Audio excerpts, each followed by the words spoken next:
کل گجرانوالہ میں جو ہوا اس کی مثال پاکستان کی تاریخ میں کہیں بھی نہیں ملتی، جہاں پر پہلی دفعہ سننے میں ملا کہ خواتین نے ایک مرد کو باندھ کر جلا دیا اور 5 دن وہ زندگی اور موت کی کشمکش رہنے کے بعد اس دنیا فانی سے کوچ کر گیا۔ مارنے والی خواتین کون ہیں؟ کیوں مارا؟ وجہ کیا ہے؟ ملزمان کیا گرفتار ہیں؟ اور اپنے آخری بیان میں جو پولیس کے سامنے انہوں نے دیا ہے وہ کیا کہہ رہی ہیں کہ کیوں ایک شخص کو سوتے ہوئے باندھا گیا، باندھ کر اس کو جلایا گیا اور 5 سے 6 دن بعد وہ زندگی کی بازی ہار گیا۔ میں ہوں حافظ شاہد منیر اور آپ دیکھ رہے ہیں میرا ولاگ۔ ناظرین، گجرانوالہ کا علاقہ ہے مغل چوک، وہاں پر 1 جنوری یعنی 2025 نیا سال شروع ہوتا ہے تو ایک گھر کے اندر آگ کے شعلے بھڑک اٹھتے ہیں۔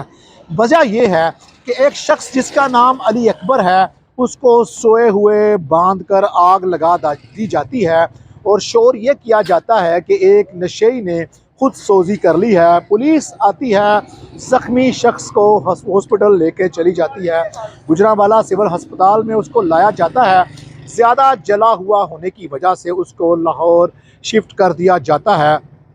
اس دوران جڑانوالہ جو فیصل آباد کی ایک تحصیل ہے وہاں سے ایک بلقیس ریاض نامی خاتون تھانہ سیول لائن کو درخواست دیتی ہے کہ علی اکبر اس کا بڑا بھائی ہے، وہ 12 بچوں کا باپ ہے، اس کی 3 شادیاں ہیں، پہلی بیوی فوت ہو چکی ہے اور اس کی 2 بیویوں میں سے اس کے 11 کے قریب بچے ہیں جو ایک کرائے کے گھر میں مغل چوک میں رہ رہے تھے اور اس کو اس کے گھر والوں نے ہی آگ لگا دی ہے۔ پولیس فوری طور پر اس گھر میں موجود 2 خواتین کو گرفتار کرتی ہے جو رضاکارانہ طور پر یہ انکشاف کرتی ہیں کہ انہوں نے خود اپنے باپ کو آگ لگائی ہے۔ ناظرین، اس سے پہلے کہ ہم یہ بتائیں کہ یہ بچیوں نے آگ لگائی ہے، اس گھر کے ماحول کو جاننا بڑا ضروری ہے کہ علی اکبر جو 5 دن بعد جناح ہسپتال میں جلنے اور جھلسنے کے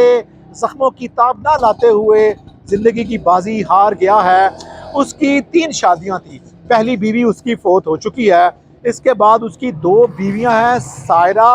اور نازیہ۔ سائرہ میں سے اس کی ایک بیٹی ہے 17 سال کی یشفا، اور دوسری شادی جو اس نے یعنی تیسری شادی کی تیسری نازیہ نامی خاتون سے، تو نازیہ پہلے سے ہی شادی شدہ تھی اور اس کی ایک بیٹی ہے 16 سالہ، اس کا نام انم ہے۔ یشفا اور انم، اس کے علاوہ بھی 12 بچے ہیں۔ یہ دونوں تھانہ سیول لائن پولیس کو اپنی سٹیٹمنٹ میں بتاتی ہیں کہ انہوں نے اپنے باپ کو جلایا ہے، ابھی باپ زخمی ہے۔ کل ان کا باپ جناح ہسپتال میں جب دم توڑ جاتا ہے تو بلقیس جو مقتول اور جو جھلسا ہوا شخص تھا علی اکبر، اس کی بہن، یہ انکشاف کرتی ہے کہ اس قتل کے اندر اس کی دونوں بیویاں بھی شامل ہیں اور انہوں نے مل جل کر اس کو جلایا ہے۔ جب دونوں خواتین کو، دونوں ان کی بیگمات کو، نازیہ اور سائرہ کو گرفتار کیا جاتا ہے تو پتہ چلتا ہے کہ وہ سب لوگ شامل ہیں اور اس جلانے کے اندر 2 بیویاں اور 2 بیٹیاں شامل ہیں۔ اب تفتیش کار اس بات کو لے کر پریشان تھے کہ کیا وجہ ہے۔ پہلی وجہ جس کا تجزیہ کیا جاتا ہے وہ یہ ہے کہ اس کی کوئی جائیداد ہے جس کو ہتھیانے کے لیے دونوں بیگمات نے اپنی بیٹیوں کو استعمال کیا اور اس شخص کو جلا دیا گیا جب اس نے یہ جائیداد ان کا نام کرنے سے انکار کیا۔ لیکن تھوڑی دیر بعد یہ بات سامنے آتی ہے کہ جس گھر میں یہ سارے لوگ رہ رہے تھے یہ ایک کرائے کا گھر تھا۔ دوسرا تجزیہ یہ کیا جاتا ہے، تفتیش کار اس بات پر پہنچتے ہیں کہ ایسا لگتا ہے کہ یہ جو مرنے والا شخص علی اکبر ہے، چونکہ گھر والے کہہ رہے ہیں نشئی ہے اس لیے اس کو جلایا گیا، لیکن اس طرح کی مثال ماضی میں ملتی نہیں ہے کہ اگر کسی کا بیٹا، کسی کا باپ، کسی کا بھائی نشئی ہو تو گھر والے اس کو جلاتے نہیں بلکہ اس کا علاج کرواتے ہیں۔ تو پھر کیوں ایسا اس کیس میں نہیں کیا گیا، اس کا علاج نہیں کروایا گیا، علاج کی بجائے اس کو مار دیا گیا؟ تو یہ بات تیسری سامنے آتی ہے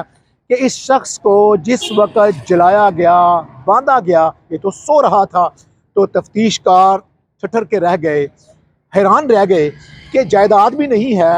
نشے کا ایشو بھی نہیں ہے، تو پھر کیوں اس شخص کو جلا کر مارا گیا ہے۔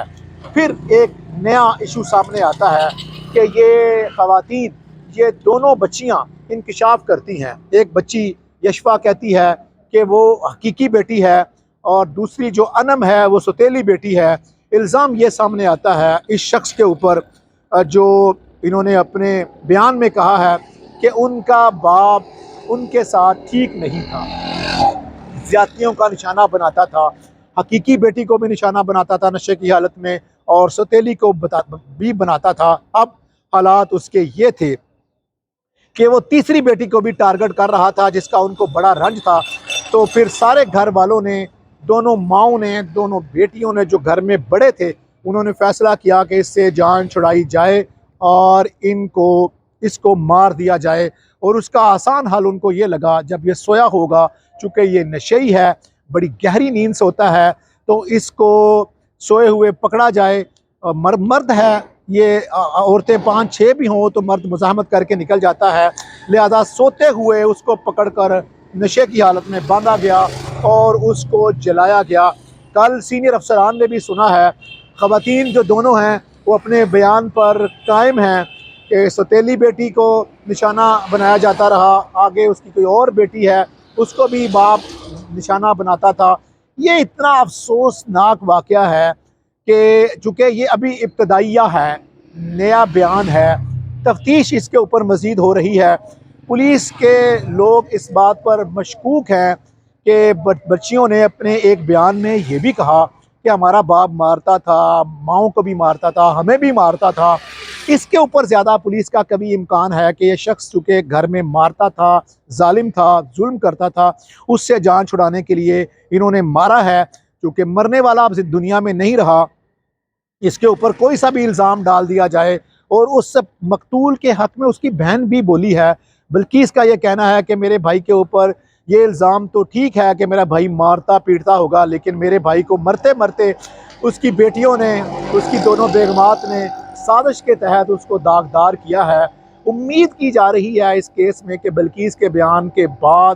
گوجرانوالہ کی پولیس اس تفتیش کے اوپر آگے بڑھ رہی ہے کہ کیا یہ جو بچیوں نے اور خواتین نے علی اکبر کو جلایا ہے، باندھ کے مارا ہے، کیا اس کے پیچھے واقعی کوئی زیادتی ہے یا صرف اس کے ظلم و تشدد کی وجہ سے اس کو جلا کر مارا گیا ہے۔ ہم آپ کو ایک آدھ دن میں جو ہی پولیس کی تفتیش سامنے آتی ہے، بچیوں کے بیان آتے ہیں، ہم آپ کو پھر اس کے اوپر آگاہ رکھیں گے اور آپ کو اپ ٹو ڈیٹ رکھیں گے کہ یہ سارا واقعہ کیا زیادتی کا واقعہ ہے یا وہ شخص اپنی بیوی کو، اپنے بچوں کو، اپنی فیملی کو مارتا تھا اور اس رنج میں اس کو مارا گیا ہے۔ اس کے لیے ہم آپ کو اگلے ویلاگ میں بتائیں گے کہ اندرون کہانی، اصل کہانی اور اب تک تفتیش کاروں نے کیا معلوم کیا ہے وہ کیا ہے۔